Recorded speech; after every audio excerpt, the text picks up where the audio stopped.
En la colonia Calvario, al norte del puerto de Veracruz, la gente aprendió a cerrar las cortinas antes de que el sol terminara de caer.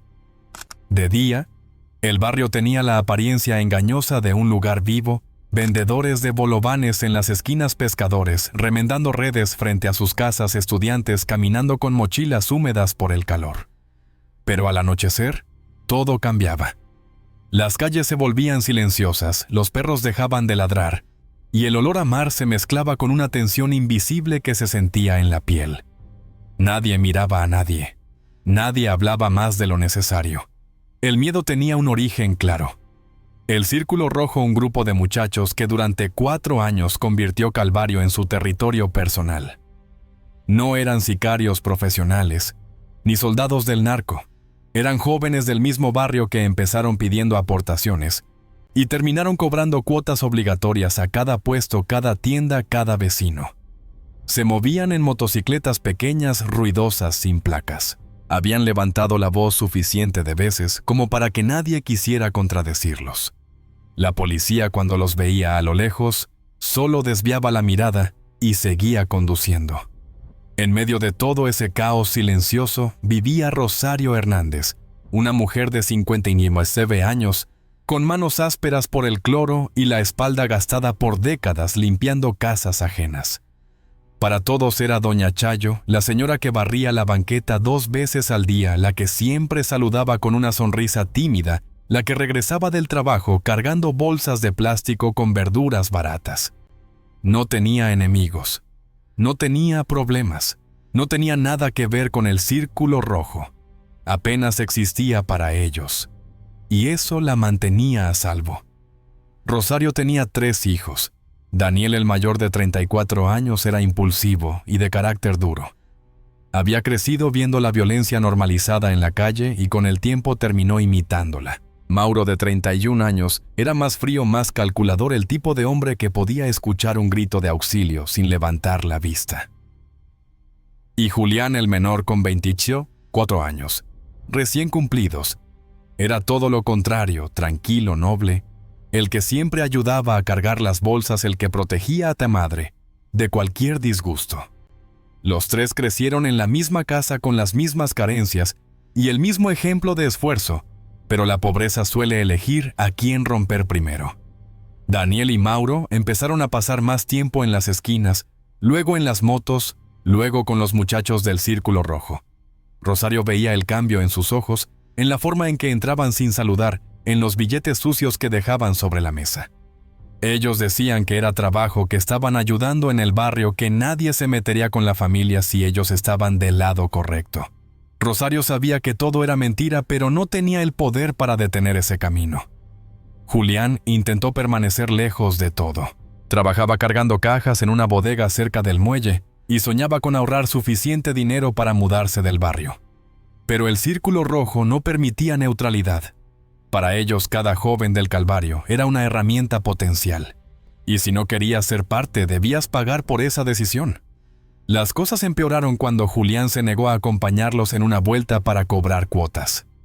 Daniel y Mauro, ya metidos en la lógica torcida del grupo, intentaron convencerlo.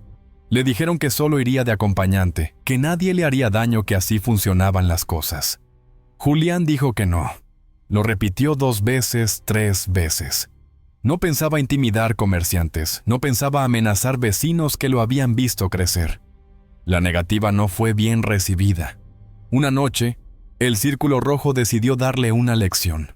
No hubo armas ni cuchillos, no hacía falta. 5 muchachos lo acorralaron en un callejón húmedo, detrás de la bodega donde trabajaba. Lo golpearon primero sin fuerza, como si fuera un juego. Luego con rabia, con frustración, con esa mezcla de alcohol y poder malentendido que convierte a los jóvenes pobres en monstruos improvisados. Daniel estaba ahí. Mauro también. Ninguno intervino. Daniel incluso gritó que Julián debía hacerse hombre. Mauro solo observó fumando sin mover un dedo. Julián llegó a su casa arrastrando los pies, sangrando por la ceja, con la camisa rota. Rosario lo encontró apoyándose en la pared como si el aire le pesara. Ella quiso llevarlo al hospital, pero Julián se negó. Dijo que estaba bien, que solo necesitaba dormir. Rosario no insistió porque él siempre había sido fuerte. porque nunca pensó que sus otros 2 hijos permitirían que algo realmente grave ocurriese. A la mañana siguiente, Julián no despertó. Su cuerpo se quedó frío antes de que el sol atravesara las cortinas del cuarto. Rosario no gritó, no lloró. Simplemente se sentó al lado de la cama y sostuvo la mano de su hijo menor hasta que el calor se desvaneció por completo. Afuera, las motocicletas del Círculo Rojo pasaron rugiendo la calle como si nada hubiera ocurrido. Como si en esa casa no se hubiera apagado la última luz buena que le quedaba al barrio, o a ella. El velorio de Julián fue pequeño, silencioso y breve.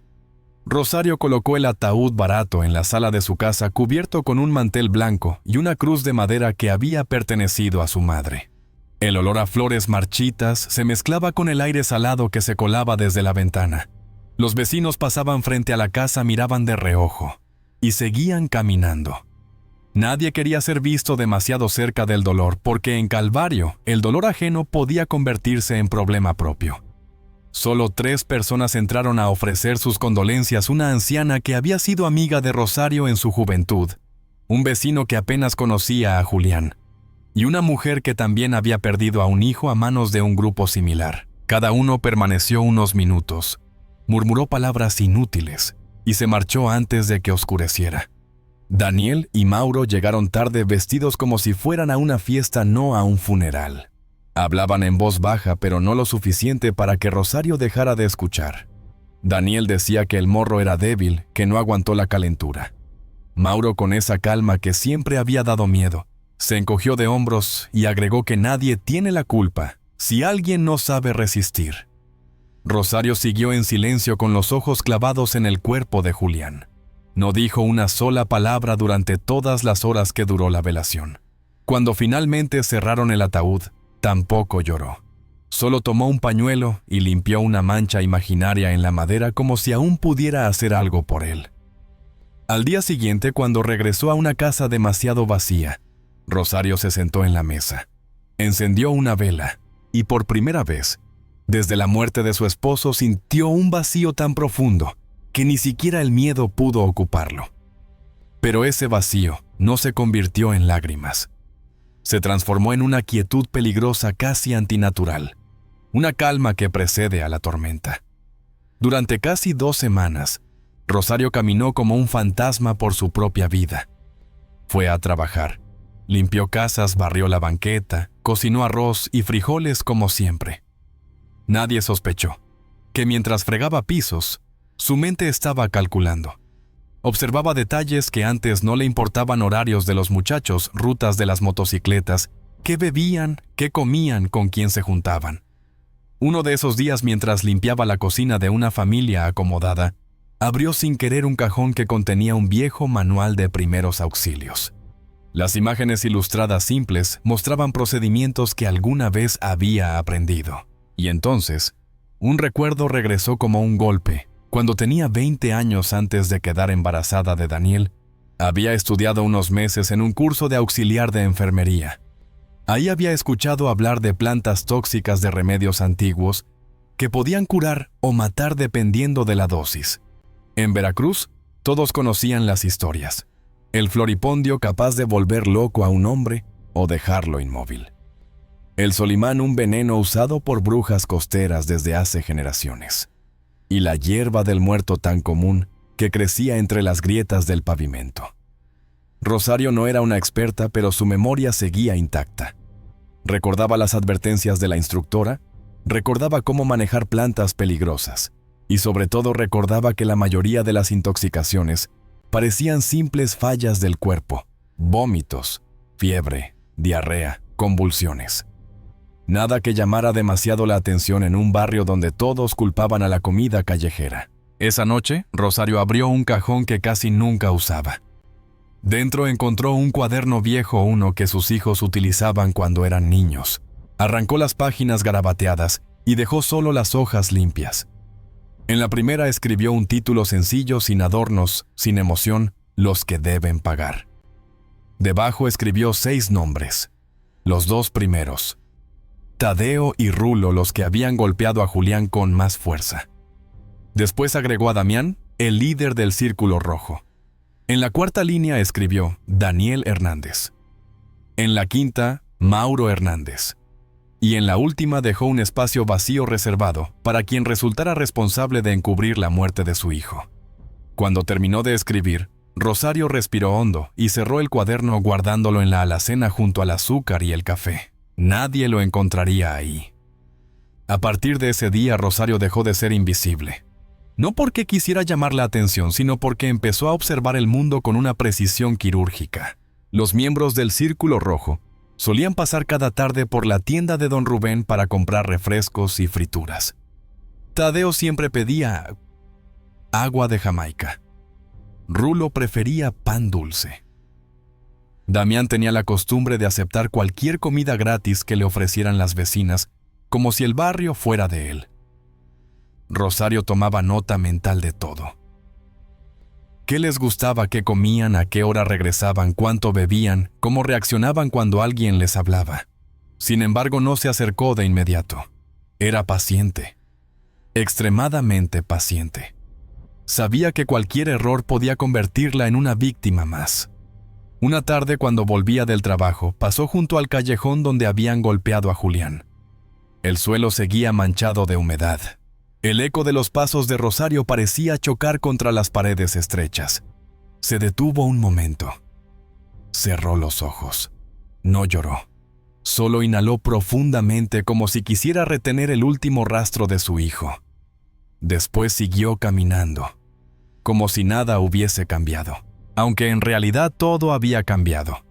Damián y los otros seguían patrullando el barrio como si fueran dueños del aire, moviéndose con la arrogancia de quien cree que nada puede tocarlo.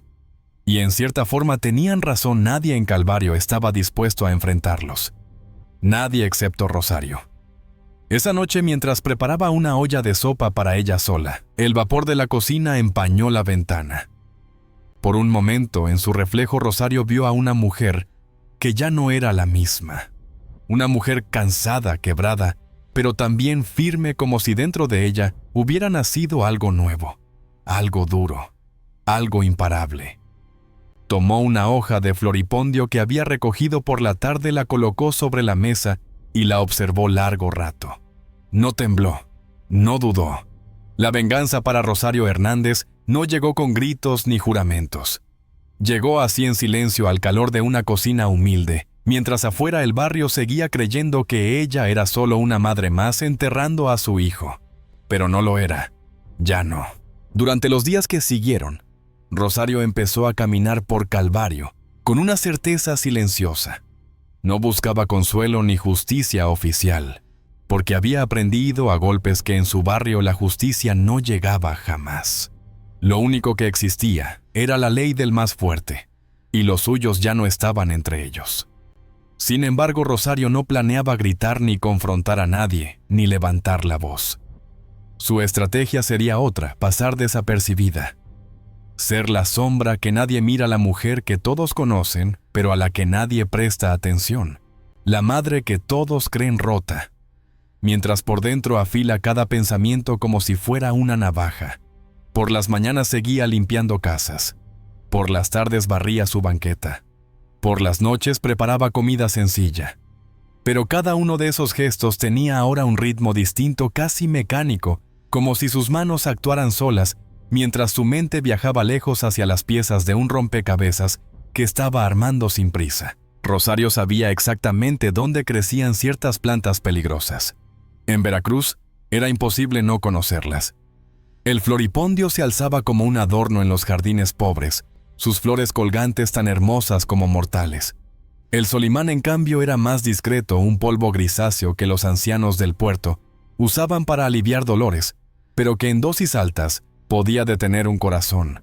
Y la hierba del muerto crecía en las grietas del pavimento tan común que nadie sospechaba su veneno lento. Cuando era joven en el curso de auxiliar de enfermería, Rosario había aprendido a identificar síntomas, calcular dosis, reconocer cambios en la piel, en la respiración, en los ojos. No lo recordaba todo, pero recordaba lo suficiente. Ahora ese lo suficiente valía oro. Un martes, después de limpiar una oficina pequeña cerca del malecón, tomó un desvío hacia un terreno baldío, lleno de basura, y plantas desordenadas. Dejó una bolsa de mandado en el suelo y comenzó a seleccionar hojas y flores, con la naturalidad de quien recoge hierbas para un caldo. Nadie que pasara por ahí imaginaría que esas plantas podían destruir cuerpos desde adentro, sin dejar rastro claro. Rosario las guardó en una bolsa negra cuidando que nadie la viera. Cuando regresó a casa, las extendió sobre el mantel azul que usaba para amasar tortillas. El olor era fuerte, casi cítrico, con un toque amargo que le picaba en la nariz. Esa noche no cenó. Pasó horas hirviendo, filtrando, machacando. Sus manos se movían con calma, sin torpeza, sin temblores. Cada gota que separaba tenía un propósito preciso. No improvisaba. Seguía un plan que había estado formándose desde el día en que encontró el cuerpo frío de Julián. Al terminar, guardó el líquido concentrado en un frasco pequeño de vidrio, uno que antes había contenido crema para manos. Lo tapó con fuerza y lo escondió en el fondo de la alacena detrás de una pila de platos que casi nunca usaba. El cuaderno volvió a salir esa noche. Rosario lo abrió en la mesa. La vela iluminaba los nombres, cada uno cargado de una historia que el barrio entero prefería ignorar. Los miró uno por uno con la paciencia de quien da forma a un destino inevitable. Tadeo, Rulo, Damián, Daniel, Mauro. Y un espacio en blanco. Ese espacio significaba algo importante. Rosario sabía que aún había alguien más involucrado, alguien que había dado la orden final o había decidido dejar hacer. En Calvario nadie actuaba sin permiso. Y aunque todavía no tenía el nombre, tarde o temprano lo descubriría. Los primeros en su lista serían los ejecutores directos Tadeo y Rulo. Ambos seguían paseándose por el barrio con risas fuertes, fanfarroneando sobre cómo hay gente que no sirve para este mundo. Cada vez que Rosario los escuchaba, se le endurecía el rostro. Pero por fuera no mostraba nada. Solo seguía caminando con la mirada baja y la actitud de una mujer que parecía más frágil de lo que realmente era. Un jueves, cuando Rosario volvía del mercado cargando bolsas, los encontró afuera de la tienda de don Rubén. Tadeo tomaba agua de Jamaica como siempre. Rulo mordía un pan dulce manchándose la ropa con azúcar.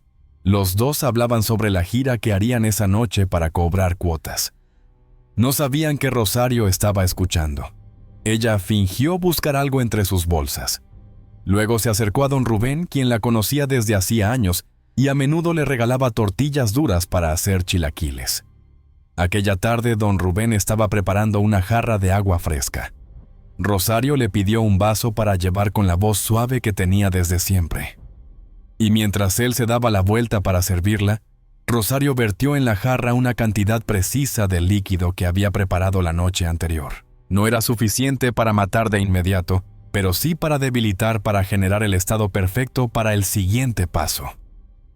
Cuando Tadeo pidió otra ronda de Jamaica, Rosario ya estaba lejos, doblando la esquina como cualquier vecina que vuelve a casa. No miró atrás, no necesitaba ver nada. Esa noche Tadeo comenzó a sentir un ardor en el estómago, pero lo atribuyó a los tacos callejeros que había comido. Rulo, por su parte, creyó que había sido el alcohol. Ambos se fueron a dormir sin imaginar que al despertar ya no serían los mismos. Sus cuerpos comenzarían a fallar, poco a poco, y Rosario lo sabía. Era la primera fase, la más sutil, la que nadie notaría. Mientras tanto, el nombre de Damián, el líder del Círculo Rojo, brillaba como una amenaza silenciosa en la lista. No era un hombre fácil de acercarse. Siempre rodeado, siempre vigilante, siempre desconfiado. Rosario sabía que no podía cometer un error con él. Tendría que esperar. Tendría que estudiar sus costumbres como si fueran un código secreto.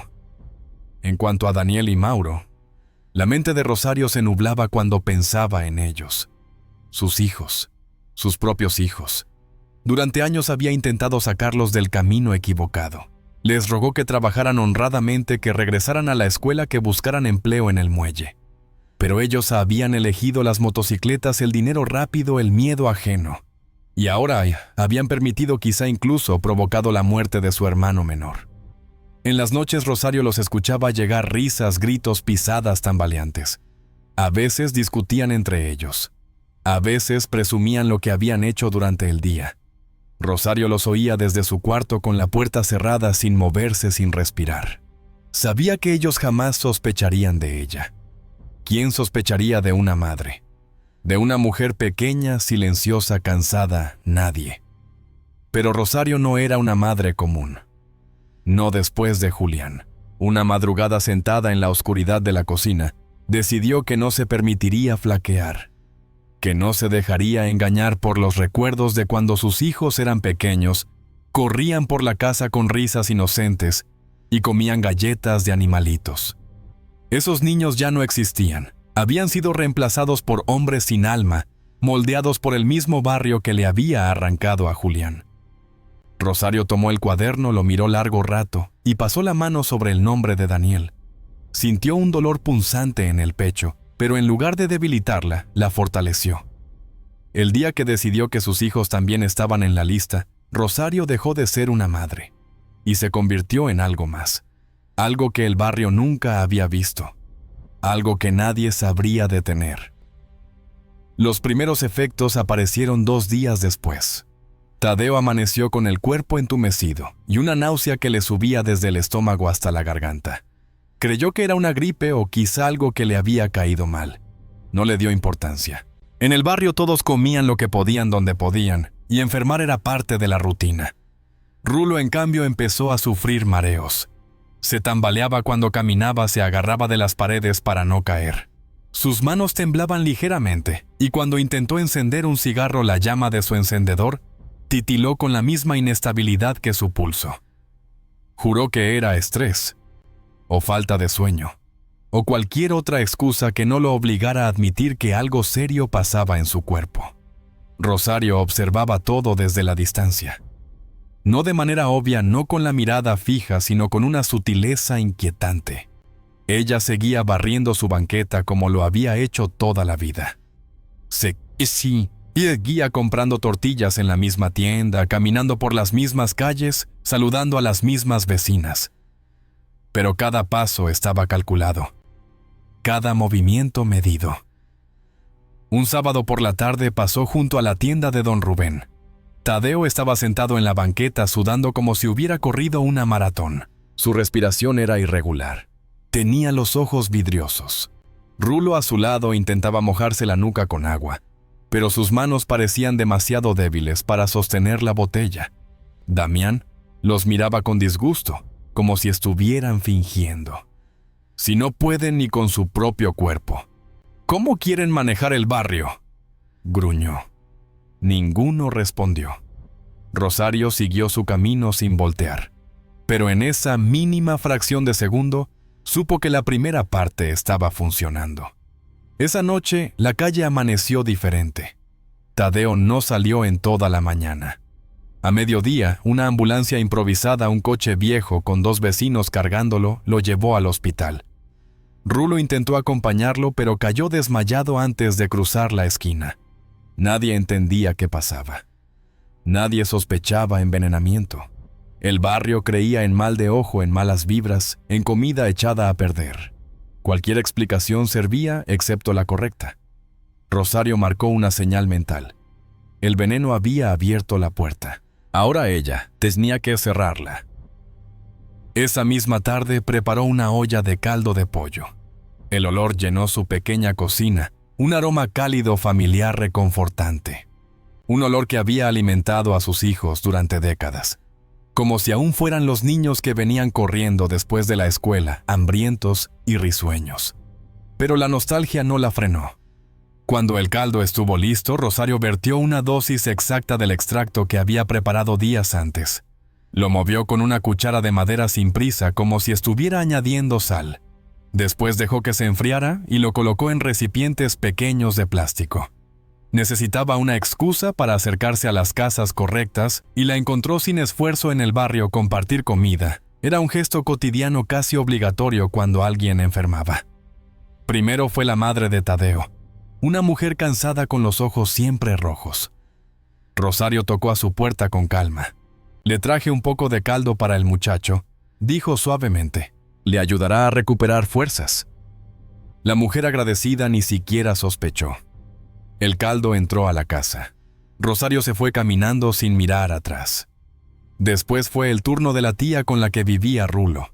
Rosario tocó la puerta sonriendo como siempre con la expresión amable que todos conocían. «Traje un caldito para que el muchacho se recupere pronto. Pobrecito, lo vi muy malito». La tía aceptó sin dudar. El veneno entró a la segunda casa. Rosario sabía que los efectos serían rápidos esta vez. Su mezcla era más concentrada, más directa. A medianoche, los gritos despertaron a medio barrio. La mamá de Tadeo lloraba en la puerta de su casa pidiendo ayuda.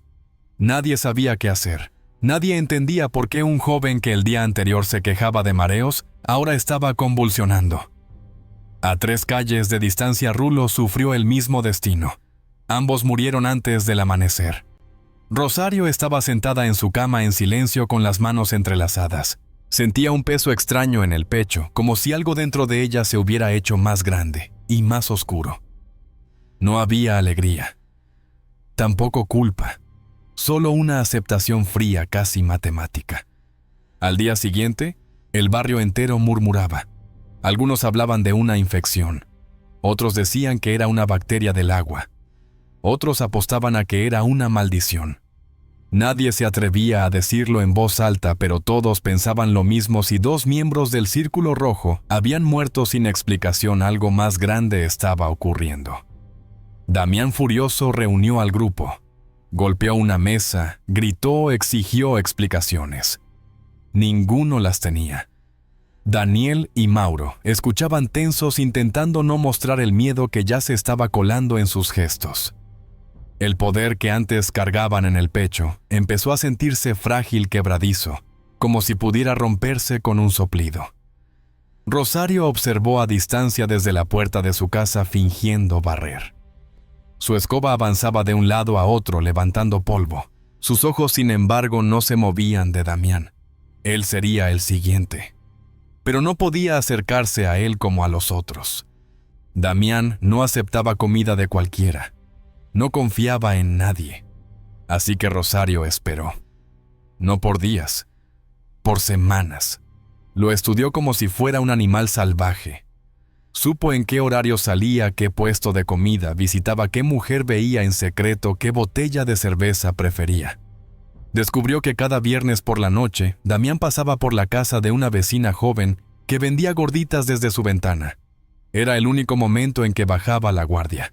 El único en que se permitía ser humano. Una noche Rosario pasó por ahí, con total naturalidad. Compró 2 gorditas, le dio una a la señora, la otra la guardó. Y cuando la mujer se dio la vuelta para servirle salsa a otro cliente, Rosario dejó caer en la olla el contenido de un pequeño frasco. Era la mezcla más pura que había preparado hasta ahora. Un polvo casi imperceptible que se disolvía sin dejar rastro. Después simplemente siguió caminando.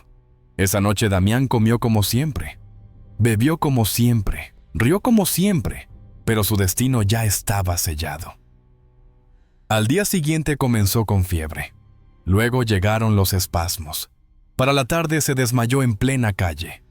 Daniel y Mauro lo cargaron a la camioneta y lo llevaron a un hospital improvisado que usaba la organización, cuando las cosas se complicaban. No sobrevivió. Cuando Rosario supo que Damián había muerto, abrió el cuaderno en la mesa. Trazó una línea firme sobre su nombre. 3 de 6. Cerró el cuaderno. Respiró profundo. Su guerra apenas había empezado. La muerte de Damián cayó sobre el barrio como un trueno silencioso, uno que no hacía ruido pero que estremecía todo. Los miembros del Círculo Rojo habían perdido a su líder y a 2 de sus muchachos en menos de 3 semanas. Parecía imposible, casi sobrenatural. Hombres jóvenes fuertes acostumbrados a las noches largas, a los pleitos y al alcohol, cayendo como si sus cuerpos se hubieran rendido de repente. El miedo, ese miedo que solían provocar, comenzó a rodearlos ahora como un círculo cerrado del que no podían escapar. Ya no caminaban con la espalda recta, ya no se reían tan fuerte, ya no confiaban en nadie. Y entre ellos Daniel y Mauro empezaron a quebrarse. Daniel era el que más hablaba. Rumores de traición, de envenenamiento, de maldiciones. Cualquier teoría estaba sobre la mesa excepto la verdadera. Miraba por encima del hombro, se sobresaltaba con cualquier ruido, discutía a gritos con los pocos que quedaban. Tenía los ojos rojos de no dormir y las manos temblorosas como si la muerte pudiera tocarlo en cualquier momento. Mauro, por otro lado, cayó en un silencio oscuro. Bebía demasiado. Salía solo. Se quedaba horas sentado frente a la casa, moviendo la pierna como si algo dentro de él quisiera escapar. No hablaba del tema, pero su mirada lo decía todo, estaba aterrado. Rosario los veía entrar y salir igual que antes, pero ahora con algo diferente, el peso de un destino que ella misma había empezado a construir. No se alegraba, no se arrepentía, solo seguía el camino que ya no tenía vuelta atrás. Las muertes habían atraído la atención de ciertas autoridades, no por justicia, sino por mantener la estabilidad del barrio. Cuando 3 miembros de una misma célula caen de manera tan parecida, incluso los policías más indiferentes levantan una ceja. Sin embargo, la explicación oficial fue simple: problemas de salud, sustancias contaminadas, comida en mal estado. Rosario lo sabía. Sabía que nadie investigaría más allá. Sabía que el sistema siempre encontraba formas de no ver. Pero ahora venía la parte más difícil, la parte que ninguna madre debería enfrentar. La parte en la que su propio corazón tenía que convertirse en piedra.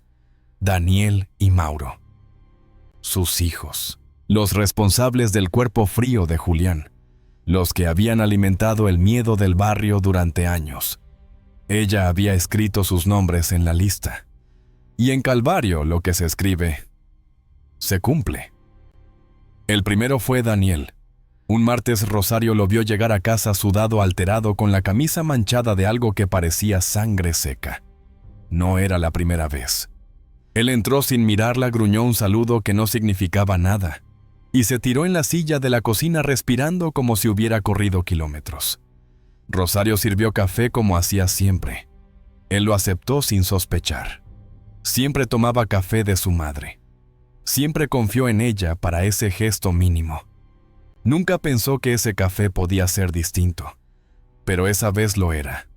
Rosario había añadido una dosis suave suficiente para abrir el cuerpo, para debilitarlo, para dejarlo vulnerable a lo que vendría después. Un primer golpe como una sombra que se acerca sin que nadie la vea. Esa noche Daniel se quejó de mareos. Al día siguiente vomitó varias veces. Se aferró al hombro de Mauro, convencido de que alguien lo estaba trabajando. Hablaron de brujos, de mal de ojo, de enemigos que querían sacarlos del barrio. Nunca imaginaron que la amenaza estaba dentro de su propia casa. Rosario observaba desde la puerta, apoyada en el marco, con una expresión tranquila que no delataba nada. Su corazón palpitaba con fuerza, sí, pero su mirada se mantenía firme. No era ira lo que la movía, era precisión. Era justicia torcida por el dolor. Cuando Daniel empezó a recuperarse un poco, Rosario preparó una comida especial: arroz, verduras y un caldo que había hecho desde temprano. Lo había visto débil, lo había visto vulnerable, y ahora era el momento exacto. Daniel se sentó a la mesa sin sospechar. Comió como si fuera cualquier día, pidió más caldo. Rosario se lo sirvió. La segunda dosis era más fuerte, más directa, más definitiva. Esa noche Daniel se levantó tambaleándose. Fue al baño 2 veces. Luego se desplomó en el pasillo. Mauro lo cargó asustado, trató de reanimarlo. Los vecinos escucharon los golpes, los gritos, el caos. Pero nadie salió. Nadie quería involucrarse con la familia de los Hernández. El barrio entero observó desde las sombras. Cuando la ambulancia llegó ya era tarde. El cuerpo de Daniel no respondió a nada. Sus ojos estaban vacíos. Su piel fría, su respiración rota. Murió camino al hospital. Rosario se quedó en casa. No lloró, no gritó, solo abrió el cuaderno y trazó una línea recta sobre su nombre. La mano le tembló apenas. No por culpa, sino por la confirmación de que ya había cruzado un punto irreversible.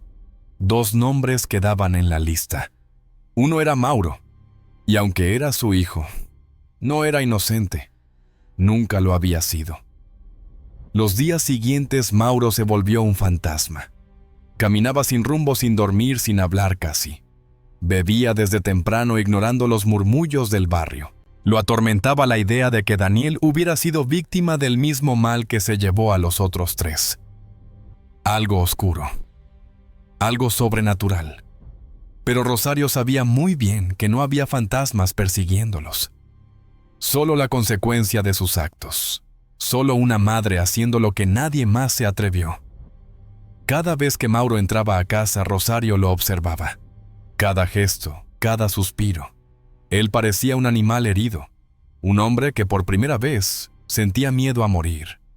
Rosario también tenía miedo, pero no al juicio, no a Dios, no al barrio. Tenía miedo del momento en el que su mano debía moverse una última vez contra su propia sangre. Pero lo haría, porque ya no era madre, era justicia, era consecuencia. Era la sombra que el barrio había ignorado demasiado tiempo. Y ahora, solo quedaba una muerte más. La última. Después de la muerte de Daniel Mauro, dejó de ser el hombre que había sido. Se convirtió en una sombra errante que vagaba por el barrio sin rumbo. Sus ojos antes fríos y calculadores ahora parecían hundidos rodeados de ojeras oscuras. Su respiración era pesada, como si cada inhalación le costara trabajo. Había perdido peso, perdido fuerza y sobre todo perdido la seguridad arrogante que lo había acompañado durante años.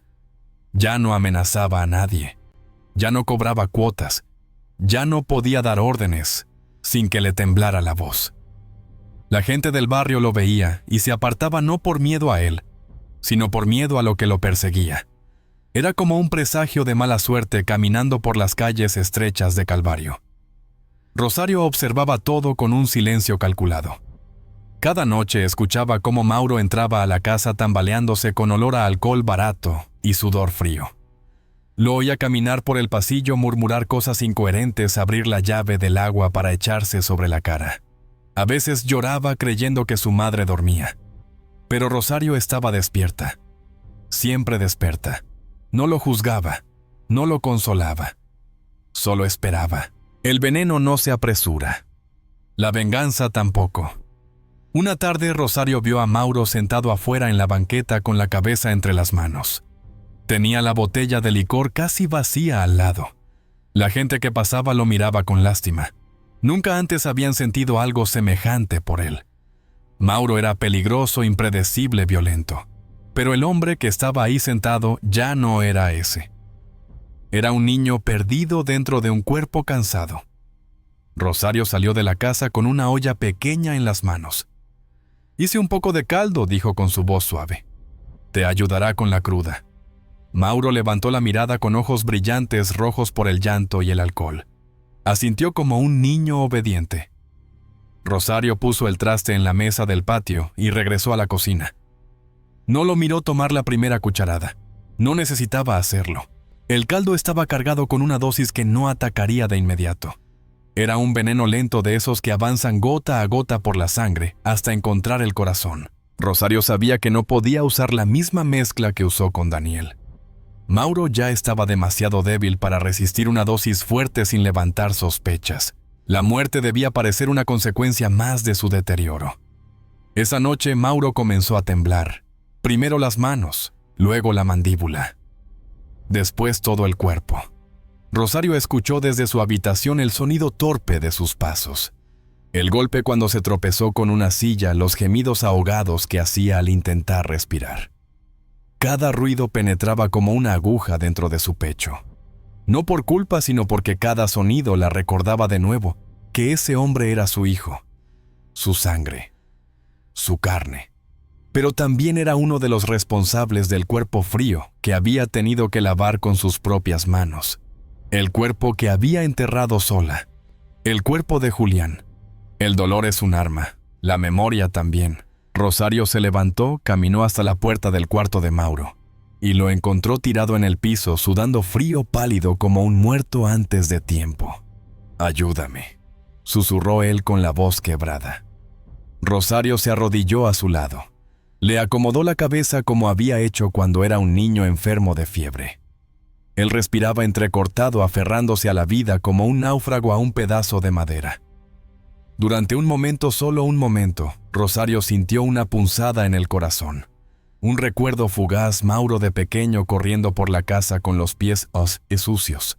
Mauro riéndose mientras Julián lo perseguía. Mauro abrazándola sin razón alguna, un domingo cualquiera. Pero ese recuerdo se desvaneció como humo.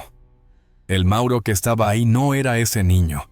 Era el hombre que había permitido y tal vez alentado la muerte de Julián. Rosario le apartó el cabello de la frente. «Descansa, hijo», murmuró. No dijo más. No había nada más que decir. Mauro murió antes del amanecer. Sin violencia. Sin gritos. Solo se apagó como una vela que ya no tiene más cera.